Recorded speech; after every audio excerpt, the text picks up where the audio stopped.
Hello friends, चलिए तो फिर आज का लेक्चर हम लोग शुरू करते हैं। लेक्चर शुरू करने से पहले मैं आप लोगों से ये कहना चाहूँगा कि जिन लोगों ने इस चैनल को अभी तक सब्सक्राइब नहीं किया है वो प्लीज़ इस चैनल को सब्सक्राइब करें और अन्य जो स्टूडेंट्स हैं उनके बीच शेयर करें ताकि वो भी इस चैनल का बेनिफिट उठा सकें। हड़प्पा साइट्स को देखा था, अब हम लोग मोहनजोदड़ो देखते हैं। और जिन लोगों ने हड़प्पा साइट्स के बारे में नोट किया है वो थोड़ा सा एक और पॉइंट ऐड कर लेंगे। वो ये पॉइंट है कि हड़प्पा शहर जो है ये आपका प्रेजेंट डे रावी नदी के किनारे अवस्थित है।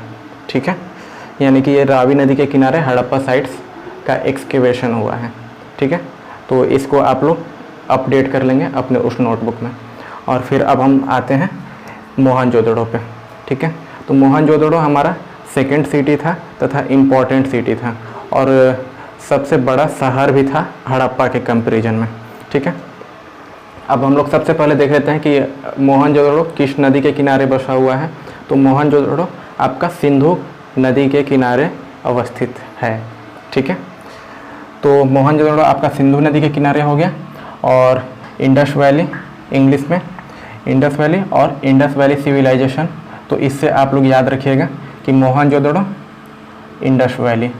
ठीक है, सबसे बड़ा शहर था तो सिंधु घाटी सभ्यता का जो मुख्य नदी है वो अपने सबसे बड़े शहर के किनारे था। ठीक है, तो मोहनजोदड़ो आपका सिंधु नदी ऐसे याद रह जाएगा। ठीक है, और हमने पहले भी देख लिया था कि इसके एक्सकेवेशन में जो मेन इंडियंस का जो हाथ था आर्कियोलॉजिस्ट का वो था दयाराम साहनी का। ठीक है, तो ये नाम आप याद रखिएगा, दयाराम साहनी। मेनली आप राम याद रखिएगा, तो यहाँ मोहन से आप कंपेयर करके और ऑप्शंस पे टिक कर लीजिएगा। अब हम लोग आते हैं थर्ड पॉइंट पे। तो थर्ड पॉइंट है हमारा वृहद अन्नागार। हड़प्पा साइट्स में हमने अन्नागार देखा था, वहाँ पर हमने रीज़न बता दिया था कि अन्नागार बनाने के पीछे क्या उद्देश्य था। जिन लोगों ने उस लेक्चर को नहीं देखा है तो पहले जा कर के उस लेक्चर को देख लें, नीचे डिस्क्रिप्शन बॉक्स में आपका लिंक दिया हुआ है, और उसके बाद फिर इस लेक्चर को कंटिन्यू करें। तो मोहनजोदड़ो सबसे बड़ा शहरी क्षेत्र था, तो यहाँ पर वृहद अन्नागार मिला है। ठीक है, वृहद अन्नागार के अलावा स्नानागार मिला है। और इस स्नानागार का मेनली जो पर्पस देखा जाए तो ये कहा जाता है कि कोई समारोह वगैरह जो होता था तो राजा वगैरह या फिर पृष्ठ वगैरह इसमें स्नान वगैरह करते होंगे। ठीक है, ये काफ़ी बड़ा स्नानागार था। चलिए उस पर हमें बहस नहीं करनी है। अब हम लोग आगे आते हैं। तो सड़कें समकोण पर, मैंने वहाँ पे इससे पहले वाले लेक्चर में रीज़न बता दिया था कि समकोण पर क्यों रखी गई। अब एक और चीज़ जो है वो मातृ देवी की प्रतिमा मिली है, मदर गॉडेस का फिगर मिला है यहाँ पर। ठीक है, मोहनजोदड़ो से, और ये मिट्टी का बना हुआ था। तो ये था मातृ देवी की प्रतिमा। इसके साथ पशुपति सील मिला है, पशुपति की मुहर है। ठीक है, तो उस मुहर पर शिव की आकृति कही जा सकती है कि शिव की आकृति पशुपति मुद्रा में मिली हुई है, तो उसको हम लोग पशुपति मुहर के नाम से जानते हैं। इसके अलावा घोड़े का साक्ष्य मिला है। ध्यान रखिएगा, उस टाइम तक इंडिया में अभी घोड़े नहीं पाए जाते थे। ये जो घोड़े थे ये आपको फॉरेन ट्रेड के द्वारा इसे मंगाया गया होगा। ठीक है, तो घोड़े का साक्ष्य मिला है, अस्थि पंजर वगैरह मिले हैं। ठीक है, तो ये भी हम लोग नहीं कह सकते कि उस टाइम तक ये घोड़े जो आए हुए थे ये जीवित घोड़े थे या फिर अस्थि पंजर ही आया था। तो इस वजह से हमें उस पर नहीं जाना है, हमें बस याद रखना है कि घोड़े का साक्ष्य मिला है। ठीक है, और ताम्र नर्तकी की मूर्ति मिली है, bronze statue of dancer. Harappa में हमें आपको स्टोन स्टैचू मिला था, पत्थर की मूर्ति मिली थी सॉरी, हड़प्पा में हमें पत्थर की मूर्ति मिली थी और यहाँ मोहनजोदड़ो में तांबे की प्रतिमा मिली है। ठीक है, मोहन आपका कृष्ण का ये है पर्यायवाची शब्द है, तो मोहन कृष्ण का पर्यायवाची शब्द हो गया।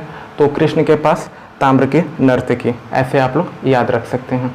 कृष्ण राजा थे तो इनके पास तांबा उस टाइम अवेलेबल था। ठीक है, ऐसे याद कर लीजिए। कोई भी एक तुकबंदी बना लेना है कि हमें एग्जाम में अगर पूछा जाए तो हम वहाँ पर टिक आउट कर सकें। अब इसके बाद हम लोग एक और जो ये कहा जाता है वो एक स्टेटमेंट है कि 7 से अधिक बार इस शहर का विनाश हुआ है और फिर दोबारा बसा है। ठीक है, तो 7 से अधिक बार इस शहर का विनाश हुआ है और विनाश होने के पीछे रीज़न क्या बताया जाता है, तो फ्लड का बताया जाता है, अर्थात बाढ़ आया था। ठीक है, तो 7 से अधिक बार बाढ़ आया है। कुछ लोग ये जानने को उत्सुक होंगे कि 7 से अधिक बार हमें पता कैसे चला जब हमने इसका एक्सकेवेशन 1921 में किया। तो इसके पीछे रीज़न ये हो जाता है कि शहर बसा, बाढ़ आई, साथ में एलुवियल सॉइल्स आए, मिट्टी से दब गया शहर। ठीक है, अब इसके बाद फिर कुछ दिन के बाद दूसरा शहर बसा, नए सिरे से शहर का निर्माण हुआ, नीचे वाला शहर वैसे ही रह गया, मिट्टी आ गई, इसके ऊपर दूसरा शहर बसा, फिर ये शहर बस गया, फिर कुछ सालों के बाद बाढ़ आई, एलुवियल सॉइल्स आए और ये शहर दब गया, ज़मींदोज़ हो गया, फिर इसके बाद तीसरा बसा, ऐसे ऐसे करके 7 बार शहर बसे हैं। और हमने 7 बार एक्सकेवेट किया है, यानी कि 7 बार खुदाई करके देख लिया है, और इसके बाद अभी इसके नीचे भी शहर हो सकता है, ऐसा कहा जा रहा है। तो इस वजह से 7 से अधिक बार मैंने लिख रखा है कि 7 से अधिक बार विनाश के साक्ष्य मिल चुके हैं। ठीक है, और इसके बाद हम लोग क्यों नहीं एक्सकेवेट कर पा रहे हैं, तो रीज़न हो जा रहा है कि सिंधु नदी का पानी फ्लड कर जा रहा है, सिंधु नदी का पानी आ जा रहा है, तो फिर उसमें एक्सकेवेशन कॉस्ट काफ़ी ज़्यादा हो जाएगा, तो फिर क्या ज़रूरत है। इस वजह से आप केवल बस ये याद रखें कि 7 से अधिक बार बाढ़ के कारण इस शहर का विनाश हुआ है। ठीक है, हमें ज़्यादा डीप नहीं जाना है, रिसर्च नहीं करना है। आगे बढ़ते हैं नेक्स्ट साइट पे, कालीबंगन। और ये जो दोनों साइट्स आपके हड़प्पा और मोहनजोदड़ो हैं, ये दोनों साइट्स आपका प्रेजेंट डे पाकिस्तान वाला रीजन है। ठीक है, कालीबंगन आपका राजस्थान वाला एरिया है। चलिए तो फिर हम कालीबंगा देखते हैं। कालीबंगा हमारा प्रेजेंट डे राजस्थान रीजन में, ठीक है, इंडियन पार्ट में। तो ये आपका इंडिया में हो गया, बाकी दोनों साइट्स आपके अभी तक वाले पाकिस्तान में थे। यहाँ पर हमें क्या मिला, जुते हुए खेत मिले हैं तथा लकड़ी का हल मिला है। ठीक है, इंग्लिश मीडियम वाले लिख लेंगे फ्यूरोड लैंड्स एंड वुडन फ्यूरो। ठीक है, तो यहाँ से हमें कालीबंगा में जुते हुए खेत मिले हैं तथा लकड़ी का हल मिला है। तो कालीबंगा आपका राजस्थान वाला रीजन, मिट्टी सॉफ्ट होगी, तो सॉफ्ट मिट्टी तो लकड़ी से इसकी जुताई हो गई होगी। ठीक है, इस तरीके से आप याद रखिएगा। अब सेकंड जो याद रखना है, आपको तांबे की चूड़ियाँ मिली हैं। ठीक है, चूड़ियाँ तांबे की, चूड़ियों को इंग्लिश में क्या कहते हैं, बैंगल्स कहते हैं। ठीक है, बैंगल्स और बंगा लगभग सेम आपको मिलते जुलते हैं, तो ये आप ऐसे याद रखिएगा कि कालीबंगा से बैंगल्स मिले थे, अर्थात चूड़ियाँ मिली थी। ठीक है, तो ये आपको याद रहेगा। फिर कास्ट खिलौने मिले थे, अर्थात लकड़ी के खिलौने मिले थे यहाँ से आपको कालीबंगा से। उसके अलावा टेराकोटा का पैमाना मिला था, मेजरिंग स्केल ऑफ टेराकोटा, अर्थात मेजरमेंट करने के लिए एक स्केल था, वो टेराकोटा का था। टेराकोटा आपका कुछ नहीं होता था, जस्ट लाइक एक कच्ची मिट्टी को शेप दे दिया जाता था तथा उस मिट्टी को पका दिया जाता था। ठीक है, तो कच्ची मिट्टी का एक स्केल टाइप में शेप दे दिया गया होगा और उसको आग में पका दिया गया है, तो उसको टेराकोटा कहा गया। इसके बाद एक और जो याद रखना है, वो ये याद रखना है कि ऊँट का साक्ष्य कालीबंगा से मिला है। तो कालीबंगा आपका राजस्थान में है, तो राजस्थान वाला रेगिस्तान एरिया जो रहेगा वहाँ पर ऊँट चाहिए, तो यहाँ से राजस्थान से हमें ऊँट का साक्ष्य मिला है कालीबंगा से। ठीक है, ये साइट्स आप याद रखिएगा। ये आप ज़रूर याद रखिएगा कि कौन सी स्टेट में कौन सा साइट है, क्योंकि कई बार क्या होता है कि एक तरफ हमें साइट्स दे दिए जाते हैं, दूसरी तरफ स्टेट दे दिए जाते हैं, और फिर कहा जाता है कि कौन सा मैच नहीं है या फिर कौन सा कूट सही है। तो आपको ये स्टेट साथ में ही याद करते चलना है। कालीबंगा हमारा राजस्थान में था और लोथल जो है ये हमारा गुजरात में है।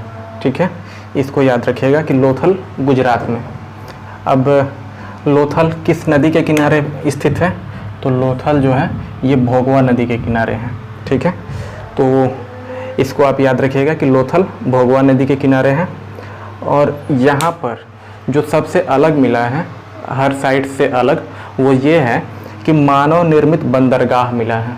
ठीक है, इसको आप याद रखिएगा कि मानव निर्मित बंदरगाह मिला है, और ये जो था ये समुद्र पे नहीं है बल्कि नदी पर है। ठीक है, तो होता क्या था कि समुद्र के रास्ते आप आइए ट्रेड के थ्रू, फिर आप नदी के रास्ते इन कीजिए और नदी होते हुए आकर के आप उस बंदरगाह में आ सकते हैं। यानी कि ये समुद्र से कनेक्ट होता था लेकिन ये नदी पर था, ठीक है। जैसे हमारा कोलकाता पोर्ट है, ये हुगली नदी पर हो गया और हुगली नदी से आप फिर समुद्र के रास्ते जा कर के और फिर फॉरेन ट्रेड्स वगैरह कर सकते हैं, या फिर फॉरेन से जो शिप वगैरह आ रही हैं वो आपको बंगाल की खाड़ी में आकर के और फिर हुगली नदी में इन करके और कोलकाता पोर्ट पर आ सकती हैं। तो वैसे ही आपका ये भी जो पोर्ट था, बंदरगाह था, वो भी वैसा ही था कि समुद्र के रास्ते आप आइए, फिर भोगवा नदी में इन कीजिए और भोगवा नदी होते हुए आप फिर इस बंदरगाह पर आकर के रुक सकते थे। तो ये मानव निर्मित बंदरगाह था और इसमें ईंट का प्रयोग किया गया। इसके अलावा अब देखते हैं तो टेराकोटा का नाव का नमूना मिला है, ठीक है। टेराकोटा का नाव का नमूना मिला है। भाई बंदरगाह है तो बंदरगाह पर तो शिप्स वगैरह आएंगी, जहाज़ आएगा, तो यहाँ पर टेराकोटा का जहाज़ का नमूना दिखाया गया है।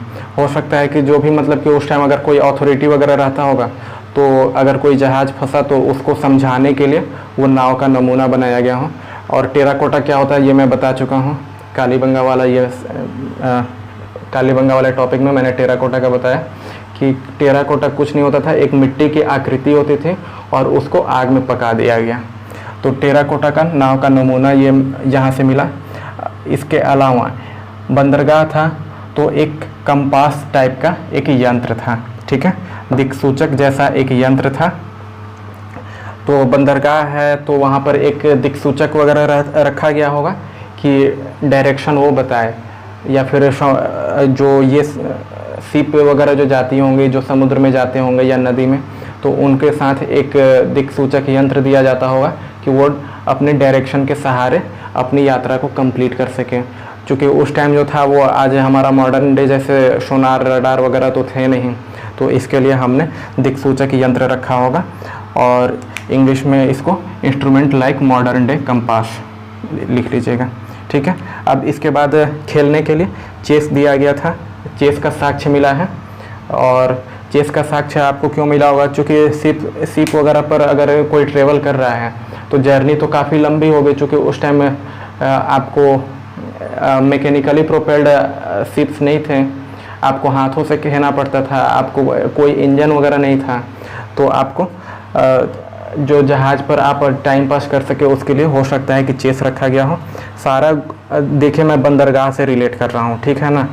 तो आप बंदरगाह तो एकदम कंपलसरी याद कीजिएगा। और ये नदी पर बंदरगाह था, तो कौन सी नदी पर, तो भोगवा नदी पर बंदरगाह था। तो नाव का एक नमूना रखा गया और बंदरगाह है तो फिर दिक्सूचक यंत्र मिला, मॉडर्न डे कंपास मिला, और फिर जहाज़ पर जो भी ट्रेवल करेंगे उनको मनोरंजन के लिए शतरंज दिया गया ताकि वो अपना टाइम पास वगैरह कर सकें। तो चेस था। इसके अलावा जो एक अलग मिला है वो ये है कि यहाँ पर धान के भूसी का साक्ष्य मिला है, ठीक है। तो ये चीज़ आप एकदम कंपलसरी याद रखिएगा कि लोथल से चावल के साक्ष्य मिले हैं, ठीक है। तो चावल नहीं मिला है बल्कि चावल का भूसी मिला है। जो धान होता है तो धान से जो चावल हटाया जाता है, तो चावल के अलावा जो उसका छोटा छोटा टुकड़ा जो बच जाता है उसको हम लोग भूसी कहते हैं। तो धान का भूसी का साक्ष्य मिला है लोथल से, ठीक है। तो हड़प्पन साइट्स में 2 जगहों से आपको चावल के साक्ष्य मिले हैं, एक रंगपुर से और दूसरा लोथल से। तो इसको आप कंपलसरी याद रखिएगा, जो भी मतलब कि इम्पॉर्टेंट है उसी को मैं मेंशन कर रहा हूँ यहाँ पर, ठीक है। तो इसको या तो आप लिख लीजिए या फिर याद कर लीजिए।